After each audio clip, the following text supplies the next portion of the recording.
నమస్తే K24 news. Peddapalli జిల్లాలో ఒక విషాదం ఘటన చోటు చేసుకుంది. ముత్తార గ్రామానికి చెందిన ఎరుకొల కులస్తురాలు కేతిరి లక్ష్మిపై జరిగిన దాడి చివరకు ఆమె ప్రాణాలు బలి తీసుకుంది.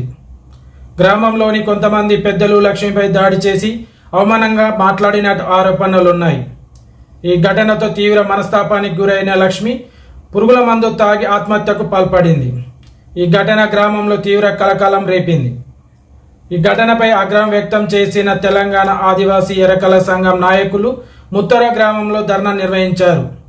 రాష్ట్ర అధ్యక్షుడు లోకినిరాజు, జిల్లా అధ్యక్షుడు కూతాడి శ్రీనివాస్ ఆధ్వర్యంలో జరిగిన ఈ నిరసన కార్యక్రమంలో పలువురు నాయకులు పాల్గొన్నారు. బాధిత కుటుంబానికి న్యాయం చేయాలని, దాడి చేసిన వారిపై కఠిన చర్యలు తీసుకోవాలని వారు డిమాండ్ చేశారు. ఈ సందర్భంగా స్పందించిన స్థానిక ఎంఆర్ఓ బాధిత కుటుంబానికి ప్రభుత్వ స్థలం, ఇందిరమ్మ ఇల్లు మంజూరు చేస్తామని, అలాగే ఘటన బాధితులైన వారిపై కఠిన కేసు నమోదు చేస్తామని హామీ ఇచ్చారు. అధికారులు హామీతో ధర్నాలను ఎరకల సంఘం నాయకులు విరమించారు. అయితే ఈ ఘటనపై పూర్తి స్థాయి దర్యాప్తు చేసిన బాధితులపై కఠిన చర్యలు తీసుకోవాలని స్థానికులు డిమాండ్ చేస్తున్నారు.